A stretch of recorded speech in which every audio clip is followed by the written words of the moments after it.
ब्रह्मचारी आपका फिर स्वागत करता हूँ। महाभारत कथाओं की श्रृंखला को आगे बढ़ाते हुए उद्योग पर्व की कथाएं चल रही हैं और धृतराष्ट्र पिछले एपिसोड में जैसा मैंने बताया धृतराष्ट्र ने शांति प्रस्ताव देने की कोशिश करी।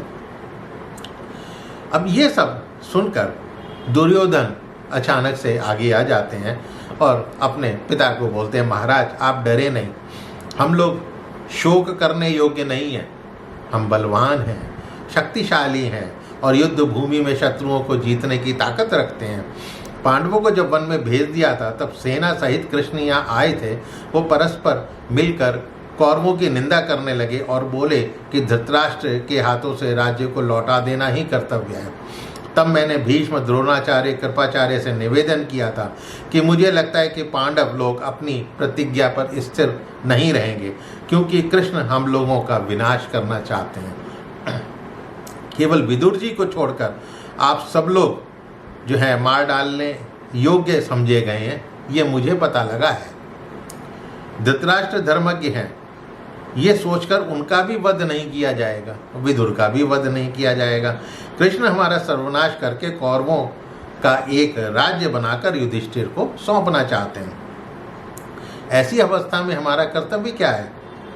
हम उनके चरणों में गिर पड़ें, पीठ दिखाकर भाग जाएं अथवा प्राणों का मोह त्याग कर शत्रुओं का सामना करें। उनके साथ युद्ध होने पर हमारी पराजय निश्चित है। इस राज्य में रहने वाले सभी हमसे घृणा करते हैं, हमारे मित्र भी क्रोधित हो गए हैं, सभी आत्मीय जन हमें धिक्कार रहे हैं।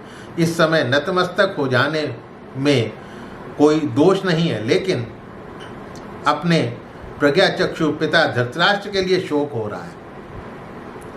उन्होंने मेरे लिए अत्यंत क्लेश और दुख सहे हैं। पिताजी, आपके पुत्रों तथा मेरे भाइयों ने मेरी प्रसन्नता के लिए शत्रुओं को सदा सताया है।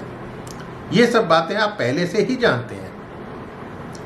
इसीलिए पांडव धृतराष्ट्र कुल का समूल विनाश करके बदला लेंगे।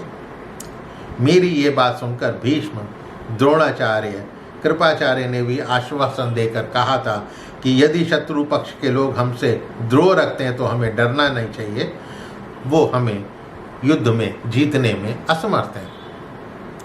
भीष्म जी ने तो एक समय अकेले ही रथ पर चढ़कर सब राजाओं को जीत लिया था, वो हमारे साथ हैं। ये पृथ्वी हमारे अधिकार में है।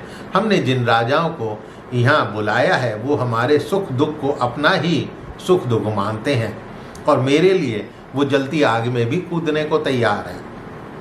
इतने पर भी आप शत्रुओं की प्रशंसा सुनकर दुखी होकर, भयभीत होकर प्रलाप कर रहे हैं।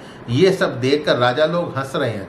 आपके मन में जो भय है वो निकल जाना चाहिए। मेरी संपूर्ण सेना को इंद्र भी जीत नहीं सकते हैं, ब्रह्मा जी भी विनाश नहीं कर सकते हैं। युधिष्ठिर तो मेरी सेना से डरकर राजधानी या नगर लेने की बात छोड़कर केवल 5 गांव मांगने लगे हैं और गदा युद्ध में मेरी समानता करने वाला कोई नहीं है। मेरा अभ्यास है, मुझे भीम से कोई भय नहीं है। भीष्म, द्रोणाचार्य, कृपाचार्य के चलाए बाणों से अर्जुन को विवशता पूर्वक यमलोक जाना पड़ेगा। भीष्म जी का तो इच्छित मृत्यु का उनको वरदान है। द्रोण भरद्वाज के तीर्थ से के कलश से उत्पन्न हुए हैं और कृपाचार्य गौतम के अंश से उत्पन्न हैं। ये सभी जो है अवध्य हैं, ये इनका वध किया ही नहीं जा सकता है, इन्हें कौन मार सकता है।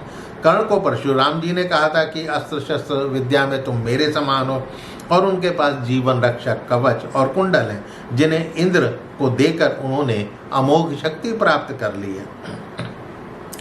विजय प्राप्ति तो मुझे अवश्य होगी। महाराज, हमारे पास 11 अक्षौहिणी सेनाएं जबकि उनके पास केवल 7 अक्षौहिणी सेनाएं, फिर मेरी पराजय कैसे हो सकती है। बृहस्पति का कहना है कि यदि शत्रु की सेना अपने से 1/3 भी कम हो तो अवश्य युद्ध करना चाहिए। दुर्योधन के सिर पे जो है जैसे काल मंडरा रहा था। फिर वो संजय से बोलते हैं, अच्छा संजय, ये तो बताओ कि युधिष्ठिर अब युद्ध के लिए कौन सा कार्य करना चाह रहे हैं, हमें भी तो पता चले कि उनकी तैयारियां क्या हैं। तो अब तैयारियां उनकी क्या थी, संजय उनको क्या बताते हैं अगले एपिसोड में। मित्रों, मेरे चैनल को सब्सक्राइब करना मत भूलिएगा और मेरी कथाएं यदि पसंद आ रही हो तो अपने इष्ट मित्रों से इसको शेयर अवश्य कीजिएगा। मिलता हूं अगले एपिसोड में, तब तक के लिए नमस्कार।